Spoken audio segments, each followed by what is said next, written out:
Hello, everybody. Welcome back to Screenstars. I'm here today to bring you another of my misunderstood movie reviews. Today, I take a look at the 2011 horror remake Fright Night. The film is directed by Craig Gillespie and it stars Anton Yelchin, Colin Farrell, David Tennant, Toni Collette, Imogen Poots, and Christopher Mintz-Plasse. Right, okay.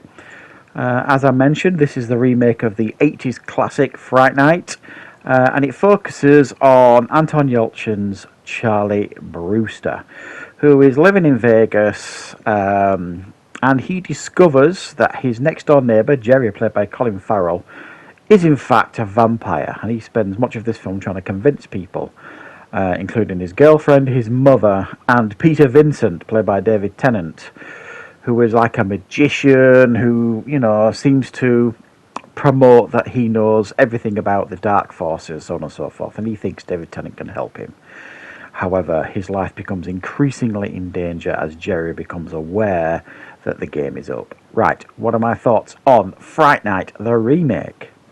Well, I think it's fair to say that the original Fright Night from the 80s is a beloved classic by many. It's certainly one of my favourite vampire films.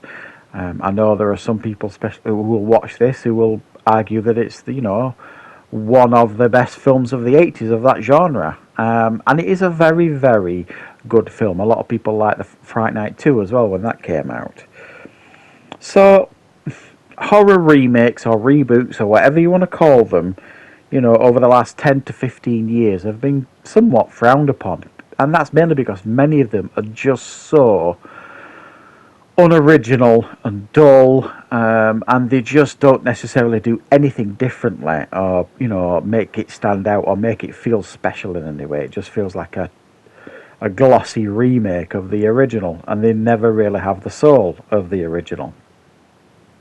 Now, one of the things that I like about this film, and with my misunderstood movie reviews, I like to shine a light on films that I think were misunderstood at the time of their release. And I absolutely think Fright Night is arguably right up there with some of the best horror remakes that we have experienced over the last 15, 20 years. I think this film does a really good job of retaining the feel, the structure and the DNA of the first film, but putting enough changes in here for this to feel fresh and different. And I think it absolutely works for the most part, this film.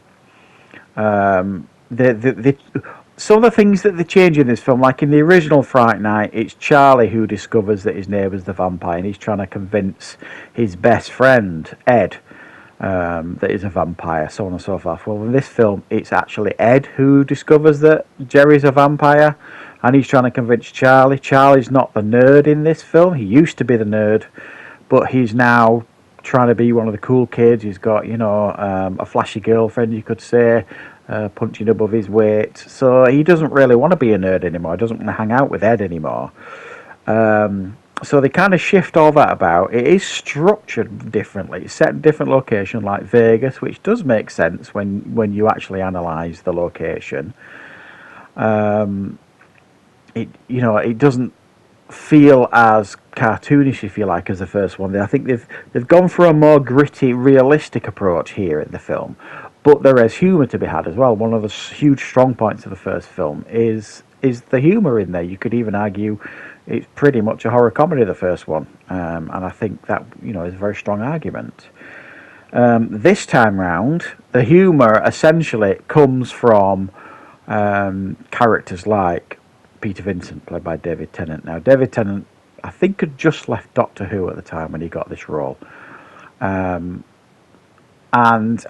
the time when I saw the casting for this, I wasn't sure what to make of it, but after watching David Tennant in this film, and again re-watching this film for this review, I have to say it's pretty much a film-stealing performance by David Tennant. He's absolutely brilliant. As Peter Vincent, he's the epitome of fakeness. He projects this aura of this character, Peter Vincent, and then when he's speaking to Charlie for his first time. You know, he's taking wigs off, he's taking beards off, and he's basically a lout, really. And I just think it's great. But he does have a connection here, and his story does tie into Colin Farrell's Jerry in an interesting way. You could argue it's a lazy plot device, I suppose, but it does work, and I think David Tennant is really a lot of fun in this film. Another thing they do is, well, they structure it differently in a sense of his girlfriend and his mother and stuff, and they all kind of find out at the same time about Jerry, and when he attacks the house and stuff, and then the car chase and all that kind of stuff, I thought was really nicely done. Again, that you didn't see that in the first film. So I just like the way they structure things, and there are moments where you do get very much similar as to what you got in the first film, like the nightclub scene where he kidnaps Charlie's girlfriend, all that kind of stuff. So it definitely structurally different, but it also has a real air of familiarity about this film, and it just feels darker and grittier. And much of that is down to Colin Farrell's performance as well. Now, Chris Sarandon, I don't think anyone's going to argue, played a fantastic Jerry in the 80s. And I think Colin Farrell does a really good job of playing Jerry in this film. But they are night and day in their performances, really. Chris Sarandon's Jerry is much more... I'm not really sure how to describe it, really. They just feel so different. Colin Farrell's portrayal of this Jerry character is like I say, it's much darker, and he's much more vicious and violent, and not as cautious either. You know, like in the first one, you know, Jerry has, like, you know, the ghoul, if you like, who is protecting him while he's asleep. In this one, he doesn't take anything like the precautions he does in the first film. He just... very, very brutal. He kind of munches everybody and moves on, it would seem, in this portrayal of him in the film. I like the way they try and add a little bit to the lore of the vampire. You know, David Tennant expands on what kind of vampire it is, what kind of species it is, and that's interesting as well, how they kind of do that. There is a cameo as well from Chris Sarandon in this film, which I thought was a nice nod to the first one. I would have liked to have seen a couple more cameos, I'm not going to lie. And Anton Yelchin, I think, is really good as Charlie Brewster. And I reiterate every time I see or review a film with Anton Yelchin is what a huge loss he was for us and Hollywood as a whole, because I think he had a really bright future ahead of him. So, I mean, if you certainly are a fan of the 80s version of Fright Night, I have no doubt you have probably seen this film. And if you've got a real affection for the first one, you're probably not a massive fan of this. But if you like vampire films and you've never seen the original Fright Night, check this one out, because you'll probably enjoy it without that baggage, if you like. But for me, who I am actually a big fan of the 80s Fright Night, I actually think this is a very respectful remake of the original. It deserved to do much better than it actually did. I don't think it made a loss, but it certainly didn't what you would describe as make a profit either.